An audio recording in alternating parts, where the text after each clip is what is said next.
I, female, will be 18 in a few days. My dad died when I was a pre-tween and my mom married my stepdad a year later. He was never mean to me, he just never bothered about me until my mom had my half-sister, tween. My mom decided to stay at home with my sister. They would do everything for her, buy her things and take her places. I didn't even get pocket money anymore. At first, it hurt so much, especially when the three of them went out and left me with neighbours or friends, but eventually I stopped caring. When I was a teen, I got a part-time job that got me out of the house and I hardly saw any of them. I started buying things I needed, including hygiene products because those were limited. I also saved most of my money. I've been saving most of my money for 3 years. My sister came into my room on Thursday while I wasn't home. She said she was looking for a charger. She found the money I'd been saving and took it to show to my mom and her dad. When I got home, they blew up at me. They wanted to know where I'd gotten so much money and if I was selling sugar. When I tried to explain, they wouldn't listen to me.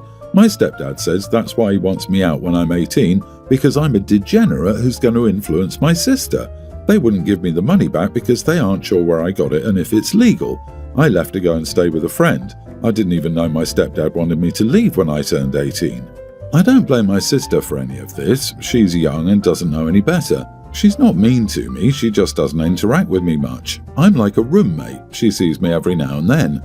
So am I the idiot for not telling them I was saving my money? If I told them, they wouldn't have found a lot of cash and been surprised. Not the idiot, you're almost an adult. Now is the time to learn how to stand up for yourself because sometimes parents are wrong. Tell them to give you your money back or you will call the police. Don't bluff, do it. If they don't listen, you need to force them to listen. The reason they're not giving the money back is that it's free for them to use as they please. And try to get a non-custodial bank account.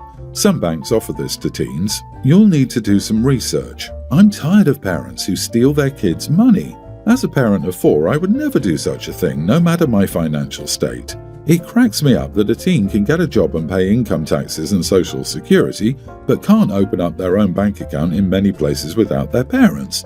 Their excuse is as thin as cheap toilet paper too. I saw how much one of my kids had saved up recently and was surprised.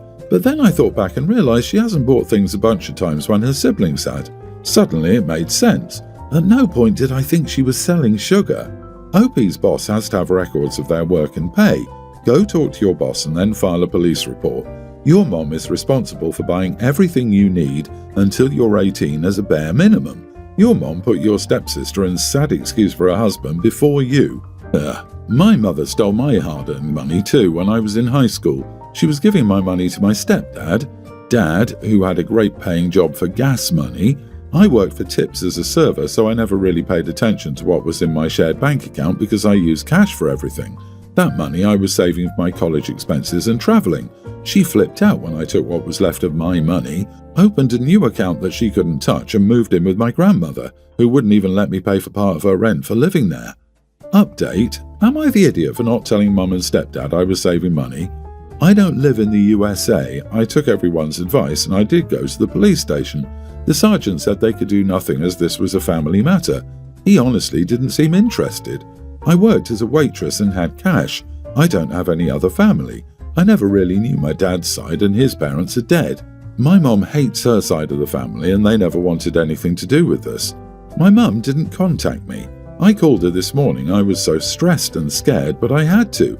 She didn't answer the first time. I tried again and she picked up. She said she was disappointed in me and Stepdad was right about me. She said I wouldn't get the money back until I could prove I got it legally. And she hung up. She didn't even ask if I was okay. I guess I should be used to that, but it still hurts. I spent a lot of the day crying. My friend's mum said I could stay and sleep on the sofa if I contributed. She said we could talk about the payments tomorrow when I'm calmer. I was a bit of a mess today. I guess no university for now. I just need to survive. I, 37 male, am a single dad with 2 kids, teen male and young teen male. I met my girlfriend, 32, earlier this year. We dated casually and non-exclusively until September and then began dating exclusively. My girlfriend has indicated that she wants to have kids. She has no kids currently. I'm definitely open to that, but I've told her only after dating at least a couple of years. I've been looking to buy a new home. I absolutely hate living where I'm living. I bought it when my kids were little and it was convenient then, but my work is 30 minutes away and the boys' school is 45 minutes away. A house came on the market in a neighbourhood 5 minutes from work and 10 to 15 minutes from the boys' school and was listed well below market value. My realtor called me, I saw it that same day and made an offer. The offer was accepted. I told my girlfriend the good news. She was less than thrilled. She asked why I didn't consult her. I've been looking for about a year and the reality is houses go quickly, often not even on the market for a day if reasonably priced. I had to move quickly. I explained all this, but she's still upset. I talked to my sister, 34 female, about this. She says she gets her frustration. My sister said she was in the same position 2 years ago. She was a single woman in her early 30s looking to get married and have kids soon. In those 2 years, she met her husband, got married and had a kid. From her perspective, my girlfriend thinks that this is the home her kids are potentially going to be raised in. I can see that, but I feel that it's a little premature to expect I will consult my girlfriend of 4 months before buying a home. That's moving a little too fast from my perspective. Am I the idiot? Not the idiot, you're barely a couple. Honestly, this is a red flag that should be heeded. I wouldn't have kids with this woman before setting up some stuff legally for your own kids. If she's this upset this early in the relationship, I wonder what she will demand down the road. I'm having difficulty seeing where your girlfriend is coming from. She's putting all her eggs in one basket with you, and I'm saying this as a woman. She will demand half ownership of the house for sure. 4 months? Geez, she doesn't even have an opinion about your finances and your boys. Dating is when 2 people get to know each other and figure out if they're compatible with each other. Nobody does that in 4 months. You need to keep being a dad to your sons and making financial decisions to make them secure and feel like they matter. A 4-month girlfriend doesn't get a say. She needs to get her head in the right place and understand that you are a father first and her boyfriend second. Your sister did not have 2 teenage kids to consider when she made her life decisions. I will provide a different perspective. Nobody's the idiot here, but both of you are sending strong signals that you're not on the same page regarding how serious the relationship is at this point. Where you may be open to kids in a couple of years, she is planning to have kids in a couple of years, likely influenced strongly by her advancing maternal age. Her desire to have some say or be included in the decision, rather than being told after the fact, shows that she's deeply invested in the relationship. But whether or not that's a terrible thing, OP, only you can decide. My wife, Karen, 45 female, and I, 48 male, have been married for 5 years. She has a son, Dylan, 22, from a previous relationship. Dylan and I have always had a decent relationship, nothing super close, but I treated him like my own and helped support him through college. Dylan recently graduated and moved back in with us temporarily while he looked for a job. Things were fine for a while, but he started hanging out with some friends who he said were into pranks. A couple of weeks ago, while Karen was out of town visiting her sister, Dylan decided it would be funny to prank me by wrapping all of my work supplies, computer files, even my chair, in duct tape. I work from home and this was the morning of a big presentation I'd spent weeks preparing. I lost it. The tape was impossible to remove without ruining some of my files. I had to scramble to piece together my presentation. When I confronted Dylan, he laughed and said, "It's just a joke, chill out." I told him this wasn't funny and his lack of respect for my work was unacceptable. He brushed me off and acted like I was overreacting. When Karen returned, I told her what happened and said I couldn't live with someone who didn't respect me or my home. I told Dylan he needed to move out. He packed up and went to stay with a friend, but now Karen is furious with me. She says I'm being too harsh and that Dylan is just a kid who made a dumb mistake. Dylan has since apologized, but I told him he needs to learn that actions have consequences. Karen thinks I'm being petty and putting my pride above family, but this is about respect. Am I the idiot for not letting Dylan move back in? Not the idiot. My mother-in-law said this about my 24-year-old sister-in-law. She's a child. She doesn't know what she's singing. He's 22, not 12. He's staying at your house for free, and he couldn't even respect your belongings. Your wife needs to cut the umbilical cord. Yeah, I love the, "oh, he's just a kid" excuse. He's literally over the legal age to be considered an adult and he just finished college.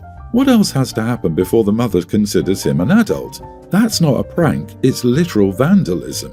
Your wife siding with her 22-year-old brat on this shows a level of "my baby can do no wrong" that I see as a major red flag. Came here to say exactly this. OP, your wife stinks. Her son is 22 years old. Men, I said men, not kids, his age have full-time professional careers, fight in wars, are officers in the military, own their own homes, vote, serve in legislatures, and raise children. She's infantilizing him to the point he thinks it's a joke to mess with someone's career and income. I say this as a woman with 4 brothers and 3 sons, 1 grown, 2 almost grown of her own. Your wife is doing her son a huge disservice, not to mention creating a role as a hated mother-in-law for herself, because brats like your stepson turn into man-children their wives despise barely less than the revolting #boy moms who created them. Gross. I'm a 33-year-old female, and I come from a family where I'm the oldest of 3 sisters. I'm also a wife and mama to a rambunctious kindergartner girl. My youngest sister Emily, 27, has always wanted kids, but when she married her husband Toby, 30, she informed me they didn't plan on having children. I was put off, but I thought it was a decision they made as a couple. A few weeks ago, I met Emily for our monthly girls' night out. After a few drinks, she admitted to me that she'd always wanted to be a mother, and Toby kept saying no due to his childhood background. She said she'd heard of men not wanting kids in their 20s but changing their minds as they mature, and always thought Toby would do the same, but he's remained adamant that he didn't want any. She then told me that she'd taken her IUD out. I was shocked to hear that she was trying to get pregnant in secret. I was completely taken aback and told my sister what she was doing was wrong. I said she needed to stop immediately and that what she was doing was crazy. My sister brushed me off and said he was just really great with other kids and that she knew Toby would be a great dad. She then laughed it off and changed the subject. The next day I confided in my husband. He was disgusted and said that what she was doing was unacceptable and that I couldn't let her continue doing this. I called Emily and said that I was freaked out about what she told me and wanted her to promise that she would stop trying to get pregnant without Toby's consent. Emily got defensive and said I didn't understand the situation because my husband has always been more excited about kids than me. She said she made a mistake bringing it up to me and that I needed to drop the subject because it's her life. A week after this phone call, I still couldn't let it go. I reached out to her husband behind her back. I tried to keep it vague that he should talk to her more about her idea on kids because I didn't think she was being honest with him. We did some back and forth, but he still wasn't getting it. I finally spilled the beans that I think she's trying to get pregnant. He looked sick and quickly excused himself. An hour-ish after, Emily began to blow up my phone with missed calls and texts, freaking out on me and calling me all sorts of terrible things. I finally picked up one of her calls and she was hysterical about how I ruined her marriage and that Toby threw out the word divorce during their fight. She screamed that I was jealous of her focus on her career and wanted to be the only one with kids because my whole personality is being a good-for-nothing stay-at-home mom, and it's the only thing I've ever achieved. This broke my heart and I couldn't listen anymore, so I hung up, turned off my phone and started sobbing. After this, Emily got a hold of my family and blamed me for turning Toby against her and causing her to divorce. My mom told me that while what Emily did wasn't great, a lot of men do change their minds, like my dad did once they accidentally got pregnant with me, and what I did was not my place and was unforgivable. I've since been uninvited to family dinners and my family has either been against me, cold to me, or uncomfortable around me. Only my husband was on my side and told me that what I did was a moral thing. I don't know what to do. I really thought I was doing the right thing, but everyone seems to hate me now. I don't know how to fix this and I really need help. I really wasn't trying to ruin our marriage, but it feels like my whole family is blown up. I feel like I've made a terrible mistake. Do you think I was wrong? Not the idiot. Maybe she got the idea from your mother, as your father didn't want kids until you came along. Your birth maybe wasn't an accident. My mother-in-law had an accident with my now departed father-in-law, who had informed her from day one that he never wanted to be a dad and would be a terrible father. She was then, and continues to be, outraged that he divorced her and was a truly terrible father. It doesn't always work out well, as my husband can attest. Or the mother might even have suggested it to the sister. Interestingly, their father had it happen and it turned out okay. The idea that you get with someone and hope they change their minds about kids is very foolish and selfish. OP, you didn't want to know this. She told you and made it your business. This is controlling and abusive behavior and you had to tell him. Let them be bad. These are the kind of people you can't trust anyway. Yeah, the sister was deceitful. She was certainly jealous of your husband's family dynamic. Had she gotten pregnant, how would she know her husband wouldn't have divorced her? She needs to stop placing blame and look inward. There's no one to blame but herself. He would have found out eventually. You stop blaming yourself. Enjoy your immediate family and start a new family tradition. My dear, I'll stand by you. Update: the whole situation made me sick, so I'm glad others think the same. My middle sister is the only one who seems to listen to me the most, but even she keeps pushing that I should have pushed Emily more and should never have talked to another woman's man behind her back. My mom and dad were dating when they got pregnant with me. My mom said that my dad seemed indifferent about kids, but after I was born he became a super attentive parent and my dad agreed. Maybe my sister listened to that story and took it too far. I'd hate to think my mom would be capable of something like that, but all this makes me second guess myself.